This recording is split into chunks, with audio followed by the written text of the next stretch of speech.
उत्कर्ष coaching centre के काले कारनामों को लेकर तीसरे दिन भी कार्रवाई जारी है। उत्कर्ष कोचिंग सेंटर के काले कारनामों का पर्दाफाश हुआ है। उत्कर्ष कोचिंग में छात्रों को डिस्काउंट देने के नाम पर बड़े गोरख धंधे का खुलासा हुआ। निर्मल गहलोत ने छात्रों को डिस्काउंट देने के नाम पर 80 करोड़ से ज्यादा डकारे हैं। आयकर छापों में छात्रों के नाम पर वित्तीय अनियमितताएं करने का पर्दाफाश हुआ। 4 साल से निर्मल गहलोत एंड कंपनी कोचिंग के छात्रों के नाम पर स्कैंडल चला रहे थे। छापे की कार्रवाई में बड़े पैमाने पर ब्लैक मनी का खुलासा हो रहा है। करोड़ों रुपए की अघोषित ज्वेलरी भी आयकर विभाग ने जब्त की। निर्मल गहलोत एंड कंपनी की फिजिक्स वाला ग्रुप के साथ बड़ी बेनामी डील का भी पर्दाफाश हुआ है।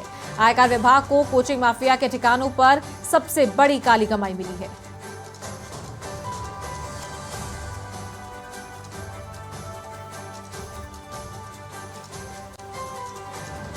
और ज्यादा जानकारी के साथ वरिष्ठ सहयोगी राकेश शर्मा फोन लाइन पर जुड़ गए हैं। राकेश, अनेकों ठिकानों पर आईटी की कार्रवाई जारी है उत्कर्ष कोचिंग सेंटर के, अभी तक क्या कुछ अपडेट है, क्या कुछ उनके हाथ लगा है और किन किन चीजों का पर्दाफाश हुआ? देखिए, बिल्कुल आयकर विभाग की छापे की कार्रवाई लगातार तीसरे दिन जारी है और किसी भी कोचिंग माफिया के खिलाफ अब तक की सबसे ब्लैक मनी छापे की इस कार्रवाई में सामने आ रही है। क्योंकि जिस तरीके से जो उत्कर्ष कोचिंग सेंटर संचालकों ने जो छात्र यहाँ पर पढ़ते हैं उनके नाम पर भी जो है एक काला कारोबार जांच एजेंसियों के रिकॉर्ड पर दर्शाया है। और इसके लिए आयकर विभाग ने जो दस्तावेज खंगाले हैं उन दस्तावेजों से साफ हुआ है कि लगभग 80 करोड़ से ज्यादा की छूट जो है छात्रों के देने के नाम पर इन्होंने जांच एजेंसियों से जो भारी जो टैक्सेशन में छूट ली है या दूसरे अन्य उनमें राहत ली है। तो आयकर विभाग के हाथ वो दस्तावेज लगे हैं जिसमें 20 करोड़ रुपए सालाना के हिसाब से इन्होंने छात्रों को छूट देने के दावे पेश किए हैं।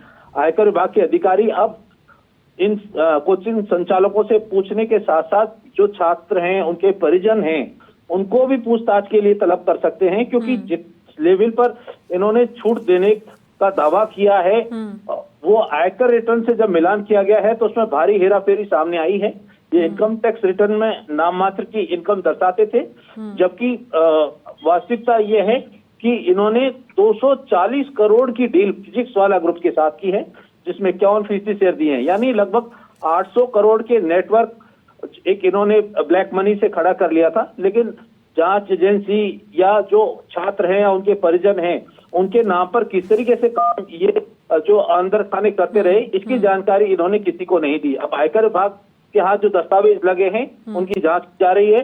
4 किलो से ज्यादा सोने की ज्वेलरी जब्त कर ली गई है। बड़े पैमाने पर कैश मिला है जिसे ब्लैक मनी के रूप में आयकर विभाग ने फिलहाल जब्त किया है और जांच अभी भी सभी ठिकानों पर जारी है। ठीक है राकेश, बहुत शुक्रिया आपका ये जानकारी देने के लिए। तो ये थे वरिष्ठ सहयोगी राकेश शर्मा, फोन लाइन पर हमारे साथ जुड़े थे और जानकारी उन्होंने दी है कि आयकर छापों में भारी अनियमितताएं मिली है और उसी को लेकर अब 3 दिन से लगातार कार्रवाई जारी है। तीसरे